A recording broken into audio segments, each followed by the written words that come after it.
लागि लेनु जन्म हमें तोड़ते हवा में उड़ले कर दिल साला के संगे संगे हेरैती रहल मंदरा झाली बचाई गोचाली ओल्टार हुईती रहल भाषा संस्कृति है बचाई गोचाली। अगर हमारे शरीर में कुछ बल हो वस्तु उठा तोर बहन के सीट के सिनुर बनतो चाहे दुनिया के कोनो कोना में अपन बहन के मारो बना ले तोर बहन के सीट के सिनुर केवल हमार नाम करो।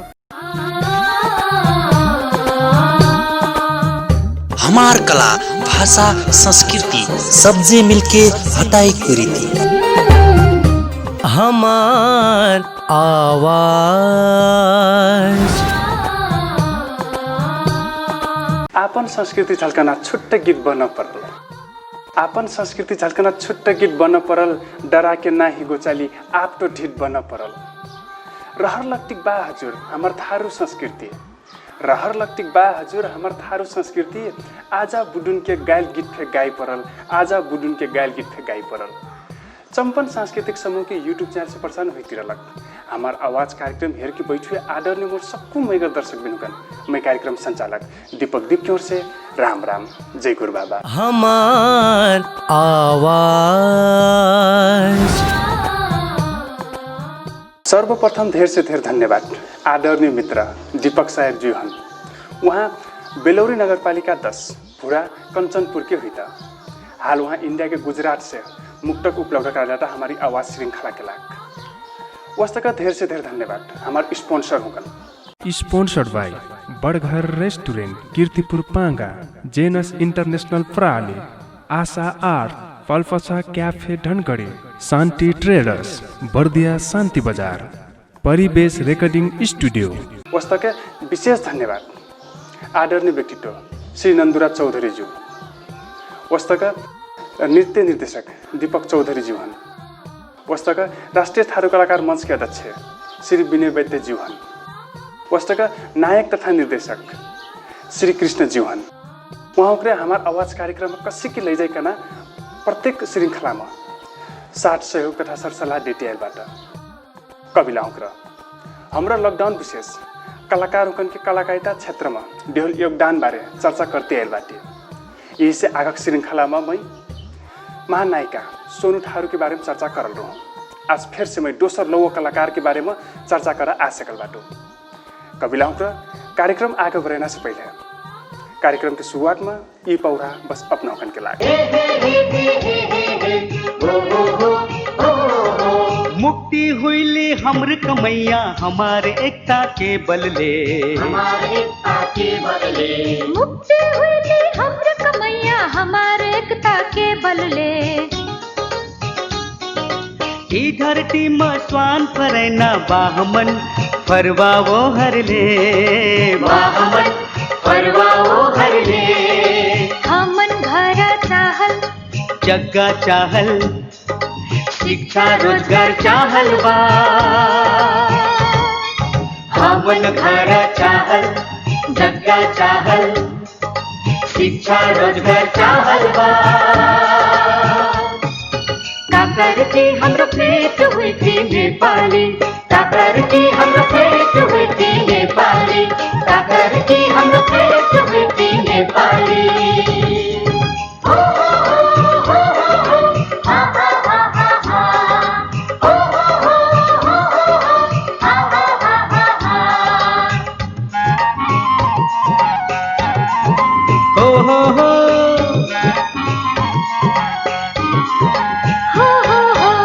जुग से दास बनका कमाई हमर करली कमाई हम करली जुग जुग से दास बनका कमाई हमर करली कमाई हम करली आंदोलन कई खना दासों तो जंजीर परली दासों तो जंजीर परली दासों तो जंजीर परली जलादारी कम करना सौकी की हो तिरनी परना नियम बनल भागो चाले काकर की हमरो सत्तू हुई थी नेपाली काकर की सक्कु हुई थी नेपाली काकर की हाम्रो सक्कु हुई थी नेपाली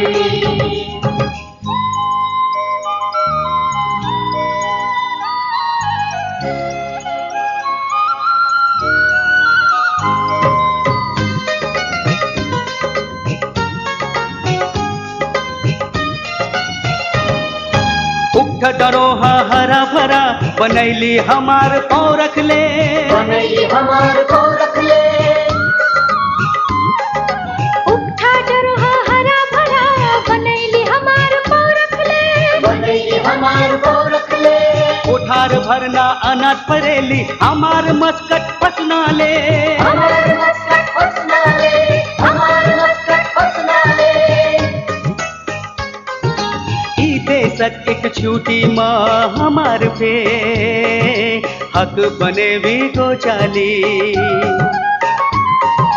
काकर की हाम्रो पेट हुई थी नेपाली काकर की हाम्रो पेट हुई थी नेपाली काकर की हाम्रो पेट हुई थी नेपाली मुक्ति हुईली हाम्रो कमैया हमार एकता के बलले हमार एकता के बदले मुक्ति हुईली हमर कमैया हमार एकता के बलले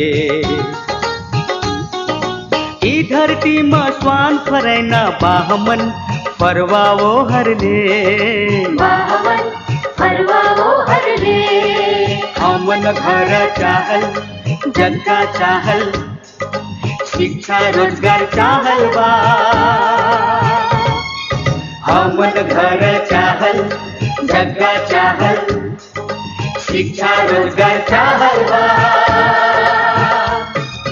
काकर की हाम्रो पेट हुई थी नेपाली काकर की हाम्रो पेट हुई थी नेपाली काकर की हाम्रो पेट हुई थी नेपाली काकर की हाम्रो पेट हुई थी नेपाली काकर की हाम्रो पेट हुई कविला हुक्रा नेपाल के भूगोल अनुसार हेर्ना हो कले से पूर्व से लेकर पश्चिम तक थारू समुदाय के बसोबास बा लेकिन ठाउँ अनुसार बोलना भाषा पहिरन रहन सहन चाहिँ फरक फरक बा बोलना भाषा रहन सहन फरक हुइले से थे सक्कु जहान थारू फिल्म जगत एक मुठ्ठीमा समेट्ल बा कविला हुक्रा अष्टमा एक जे असीन बहुमुखी प्रतिभा के धनी व्यक्तित्व कलाकारबाट उहाँ एक ठो कथा लेखक नायक तथा निर्देशक हुई था वहाँ थारू फिल्म जगत के एनटीआर के चिन जाए कविला हुक्रा मैं वहाँ के बारे में ढेर चर्चा करना से पहले वहाँ के अभिनय में निर्माण हुई ये वीडियो प्रस्तुत करा जाती बाटो कृपया वहाँ के हुई जरूर अनुमान लगाइए जन्म हमें तोड़ते तोर लागी लेनु जन्म हमें तोड़ते हमर कदम कदम चल साथ चल कसम तोर कसम तोरी छी कुल हम कदम कदम चल साथ चल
हेरैती रहल मन्द्रा झाली बचाई गोचाली, हेरैती रहल मन्द्रा झाली बचाई गोचाली, ओल्टार हुईती रहल भाषा संस्कृति है बचाई गोचाली।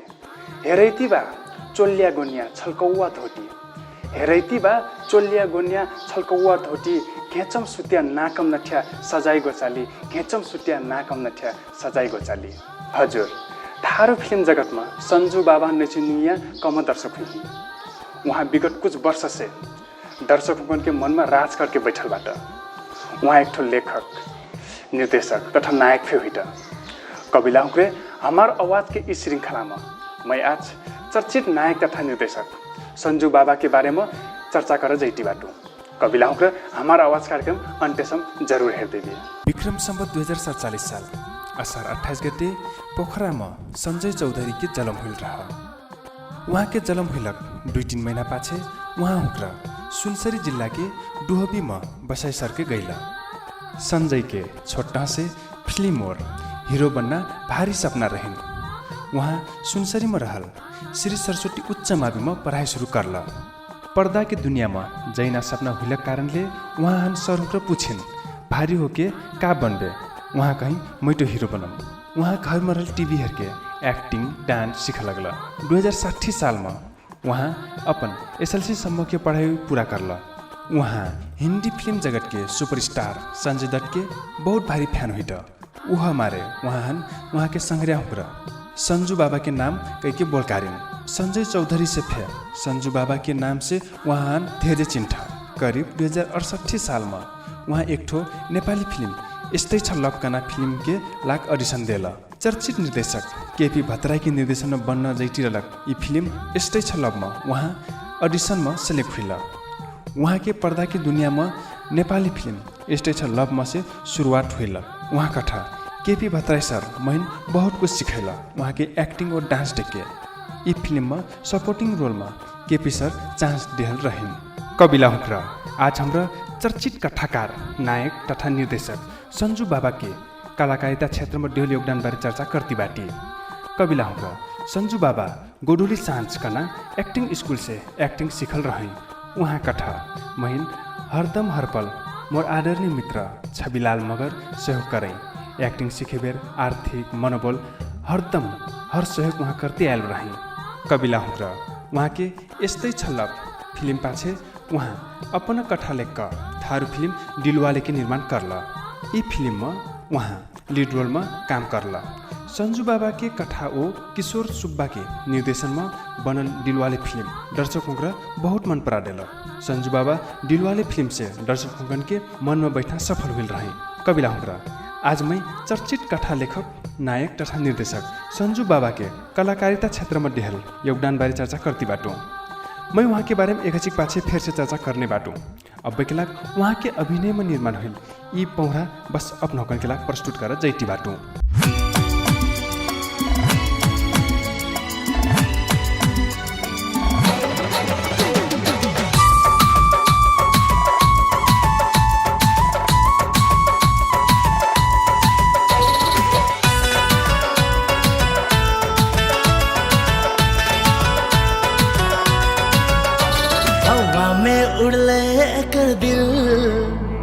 साला के संगे संगे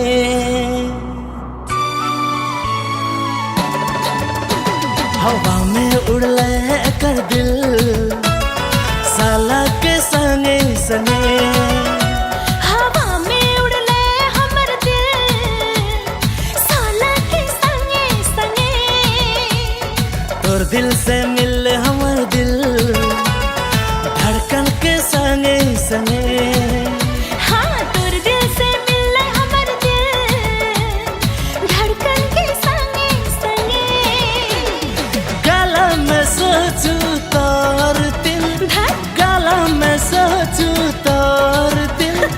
लाली के संगे संगे, लाली के संगे संगे हवा में उड़ले हमर दिल, साला के संगे संगे।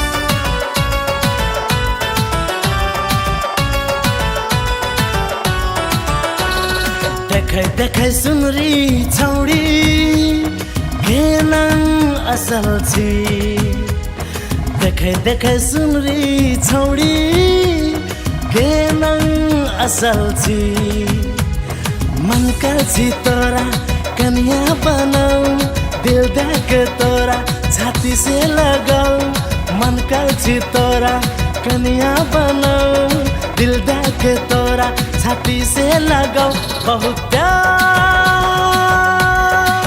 करूं बहुत प्यार करूं।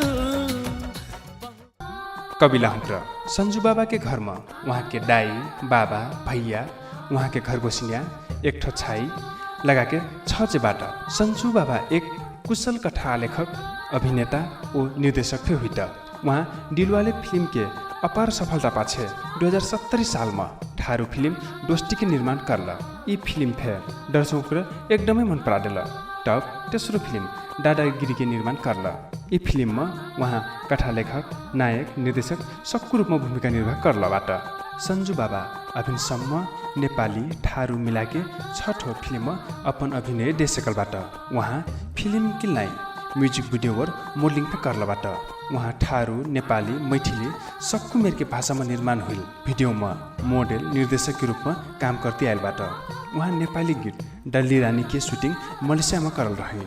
वस्तक तू हमार जान छै दिन रात कच्ची टोर याद में लगायत के ढेर से म्यूजिक वीडियो में मॉडलिंग कर सकलबाट सन्जु बाबा कथा छोटा से हीरो बनना बहुत भारी रहा ये ठाउँसम्म पुगुया मोर संघरिया छबिलाल मगर हन ढेर से ढेर धन्यवाद बा मैं अब ये ठाउँ में पुग्ना में वहाँ के बहुत भारी हाथ बा कविला हुँक्र अब वहाँ जानम फिल्म ठाउँ ठाउँ में चैरिटी शो करतीबाट जानम एक ठारू भाषा की फिल्म हो। ये फिल्म हल यूट्यूब चैनल में आईटी बा सन्जु बाबा अब ठारू फिल्म प्रेम बन्धन की तैयारी में बाट ये फिल्म में हमरा चर्चित मोडल विभा चौधरी वीर चौधरी ओ सन्जु बाबा के अभिनय देखा पाप वहाँ कथा ये फिल्म मोर अभिनसम्म के सबसे उत्कृष्ट फिल्म रही।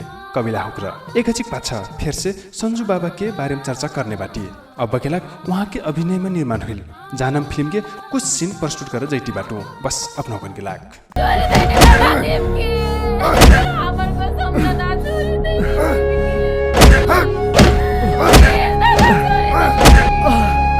मार मार तक कतने मारो है मार मार तक कतने मारो है अगर हमारे शरीर में कुछ बल्ला हो वस्तु उठा तोर बहन के सीट के सिनुर बनतो चाहे दुनिया के कुनु कुना में अपन बहन के मारो बना ले तोर बहन के सीट के सिनुर केवल हमार नाम के रहतो। हमर माया के डोर उब कमजोर में छी जे टूटती हमें तोर संगे भागी के हैं फिर भी भागी के आयो सकूं त्या हमर प्रति विश्वास कर हमें तोरा कहीं नहीं धोखा दे। ठीक छे जब ते हमरा इतना विश्वास दिले छे त हमरा विश्वास से तोड़ में प्रेम में और हमर कल्पना में। कविला हुँक्र सन्जु बाबा एक बहु प्रतिभाशाली व्यक्ति हुई त वहाँ एक विधा में किल्लाई बहु विधा में पोख्तबाट वहाँ कथा मोर डांस और एक्टिंग दर्शकों को ढेर से ढेर मन पराडे था लेकिन मोर लुक्स के कारण पॉजिटिव से है नेगेटिव रोल में बड़ी स्वाइट के प्रतिक्रिया फे देठा वहाँ कथा मैं पहले हीरो बनम कहूँ त संघरियन छरछिमेकी क्यों फे नहीं पट्याई मोर अस लुक्स वाल मने कसी की हीरो बनबे के कहीं लेकिन जब मोर पहला फिल्म दिलवाले आयल तब दर्शकों के ढेर से ढेर मन पराडेला हीरो बनक जतरा लुक्स के जरूरत बा वैसे ढेर फे एक्टिंग के जरूरत रह दिलवाले फिल्म पूर्व के सबको फिल्म हॉल में कमती में फे 50 दिन से ढेर लागल ये फिल्म ठन से मोर क्रेज बढ़ल हो दर्शक में नोटिस कर लगला पक्के फे कविला हुँक्र एक ठो एक्टर के लाग जतरा लुक्स के जरूरत बा वैसे ढेर एक्टिंग के जरूरत पड़त वहाँ कथा मोर बेस्ट मूवी के लग जानम हो काजे की ई फिल्म हन दर्शकों को ढेर से ढेर मन पड़ा देला बाट उस टका बेस्ट वीडियो कहबेर दिन रात कटे छे टोर याद में हो काजे की ई गीत मोर लाइफ संग मैच खाइल बा उस टका वहाँ के बेस्ट एक्टर में पूर्व के राजेंद्र भगत शशिकला चौधरी पश्चिम ओर विभा चौधरी वीर चौधरी एलिसा चौधरी हुईटा उस टका बेस्ट सिंगर में प्रकाश माझी सन्नु कुमार गीता चौधरी अन्नु चौधरी देवकृष्ण विश्वास श्रीनिवास चौधरी हुईटा उस टका बेस्ट डायरेक्टर में किशोर सुब्बा जे नेपाली फिल्म जगत के एक्शन नायक विराज भट्टहन नेपाली फिल्म जगत में लानल रहे। किशोर सुब्बा एक मिलनसार व्यक्ति हुई वो हमारे वहाँ में मन पर्था। वहाँ हन मन पर्ना खाना कलक सुरक सिकारो भात हो। कविला हुक्रा आज हाम्रो संजू बाबा के कलाकारिता जीवन बारे चर्चा करती बाटी। अब के लाग फिर से अपनो कन के लाग एक ठो पौड़ा प्रस्तुत कर जैती बाटू।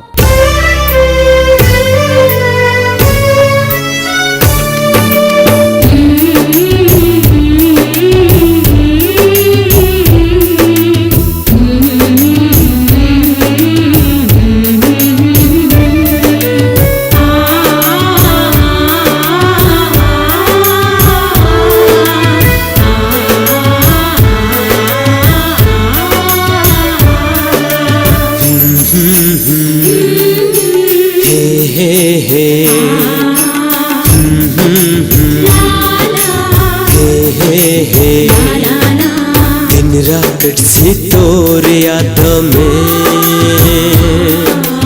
रात बिछे हमर कानी के रात से तोर याद में रात बिछे हमर कानी के माया लक्षो के नहीं कहता दिला में हाथ राखी के दिन रात से तोर याद में रात बिछे हमर कानी के। कविला हुक्रा संजू बाबा कथा थारू समुदाय पूर्व से लेके पश्चिम तक फैलल बा। ओ ठाउँ अनुसार वेशभूषा बोलीचाली फरक फरक बा।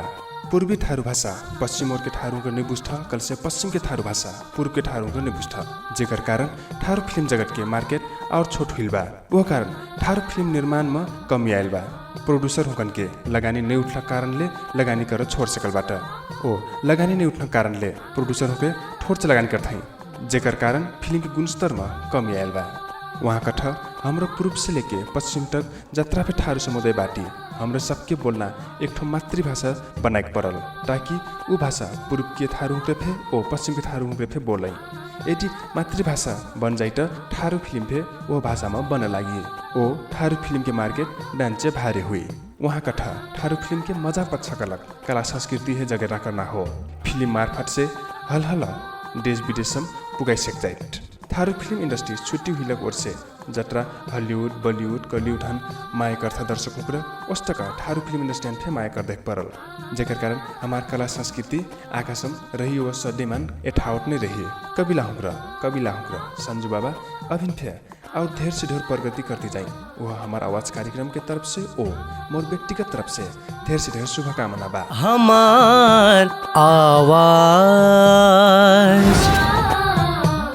कविला हुक्रा आज भाग में मैं चर्चित नायक तथा निर्देशक संजू बाबा के बारे में चर्चा करनु। कविला हुक्रा चंपन सांस्कृतिक समूह के यूट्यूब चैनल से प्रसारण हुई रहलक।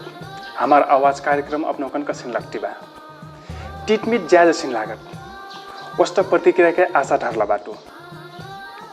ओ हमारा चैनल हन लाइक शेयर सब्सक्राइब जरूर कर देती। और भाग में फिर से लोगों कलाकार के बारे में जानकारी लेके आईना बाचा करती है। आज भाग से मैं विदा हुई। राम राम, जय गुरु बाबा।